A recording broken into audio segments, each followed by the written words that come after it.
Howdy folks, and welcome back to No Guarantees. As you can see, this little girl has had a lot of work done since the last time I made a video, so let's get you up to speed. Starting from the bottom up, it definitely looks a little bit like this Jeep skipped leg day. It's only got 28-inch tires on it right now. I think I'm eventually going to swap them out for 35s, but I'm hoping that these will at least make it through inspection, and I can worry about that later on. In the rear of the Jeep, the Ford 8.8 swap's finally finished. Front axle is still the stock Dana 30 with stock axle shafts. I've redone all the brakes and the lines, but internally, bone stock. Moving forward, I've got Tom Woods drive shafts both in the front and the rear. As far as the transfer case goes, I've got an MP241C out of an 88 Chevy Silverado. It's got a super short SYE kit on it from JB Conversions. The transmission is a 700R4 from a 91 Silverado.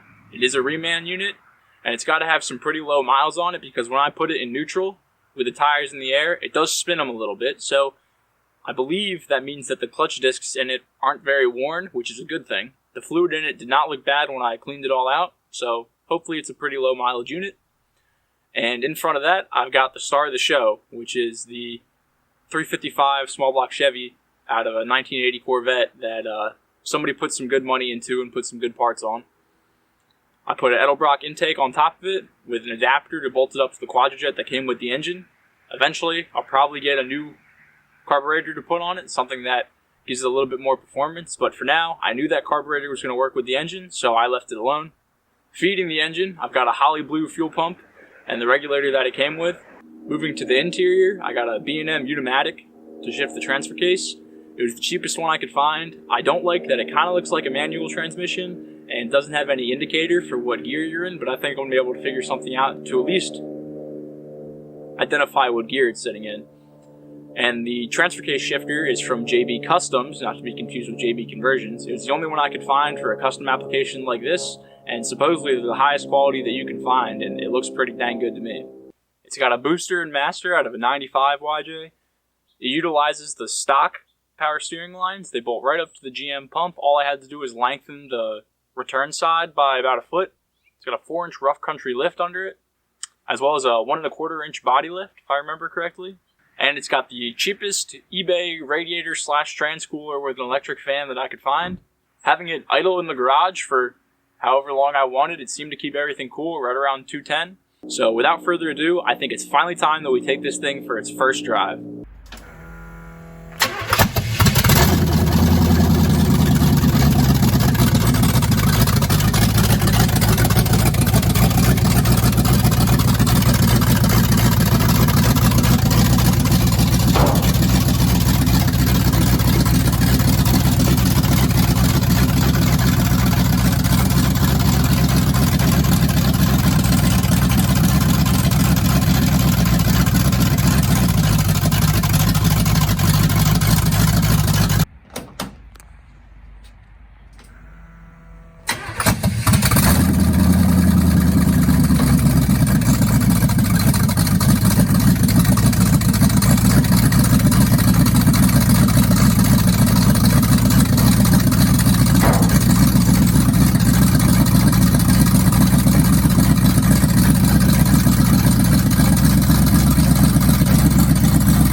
Now, of course, this project is far from done. It's got a ton of little stuff and big stuff that it needs to pass inspection.